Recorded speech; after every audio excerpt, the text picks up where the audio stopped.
যারা গুমের তদন্ত করতে গিয়েছিল তাদের টাইম বোমা দিয়ে হত্যার চেষ্টা করা হয়েছে বলে দাবি করেছেন আন্তর্জাতিক অপরাধ ট্রাইব্যুনালের চিফ প্রসিকিউটর তাজুল ইসলাম। তিনি জানিয়েছেন, বিচার বানচালে যারা ষড়যন্ত্র করছে তাদের চিহ্নিত করা হচ্ছে। শিগগিরই দ্বিতীয় ট্রাইব্যুনালে বিচার কাজ শুরু হবে।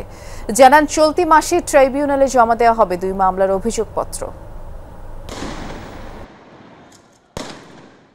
জুলাই আন্দোলনে সবচেয়ে বেশি নৃশংসতা চালানো হয়েছিল রাজধানীর যাত্রাবাড়ি এলাকার ঢাকা চট্টগ্রাম মহাসড়কের প্রায় 3 কিলোমিটার এলাকা জুড়ে।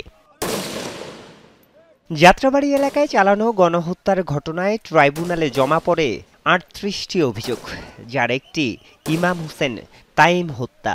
আগামী 15ই জুন মামলাটির প্রতিবেদন জমা দিতে বলেছে ট্রাইব্যুনাল।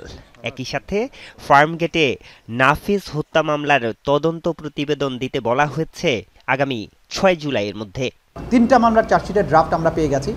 একটা হচ্ছে চানখারপুল, একটা আশুলিয়া, আর একটা হচ্ছে শেখ হাসিনার বিরুদ্ধে যেটা মানবতা বিরোধীর কমান্ড রেসপন্সিবিলিটির মামলা, সেটারও ড্রাফটটা আমাদের হাতে এসেছে, যেটার আরও ফার্দার কাজ চলছে। খুব সাহসী 2টো চূড়ান্ত রিপোর্ট আমরা পাবো এবং এই মাসের মধ্যে অন্তত 2টো মামলার ফর্মাল চার্জ হয়তো দাখিল করা সম্ভব হবে। শুনানি শেষে চিফ প্রসিকিউটর বলেন, বিচার প্রক্রিয়া নিয়ে নানা ষড়যন্ত্র হচ্ছে। জানান, স্ক্যান্ডাল ছড়িয়ে বিচার প্রক্রিয়া বাধাগ্রস্ত করা যাবে না। সেখানে বোমা ফিট করা ছিল, সেই বোমাগুলোর সাথে টাইমার সেট করা ছিল। আমাদেরকে অ্যাপারেন্টলি বোঝা যায় যে এই ইনভেস্টিগেশন করতে যারা গিয়েছেন তাদেরকে হত্যা করারও চেষ্টা করা হয়েছিল।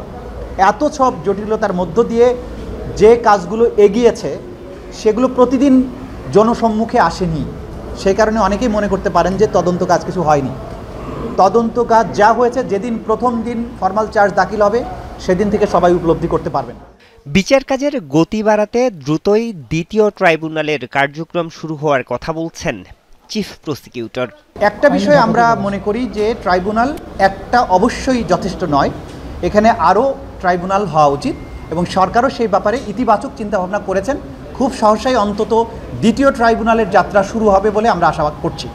এদিন পৃথক 2 আবেদনে সাভারের ইয়ামিন হত্যা এবং চাংখারপুলে আনাস হত্যা মামলায় 2 পুলিশ সদস্যের 1 দিন করে জিজ্ঞাসাবাদের অনুমতি দিয়েছে ট্রাইব্যুনাল।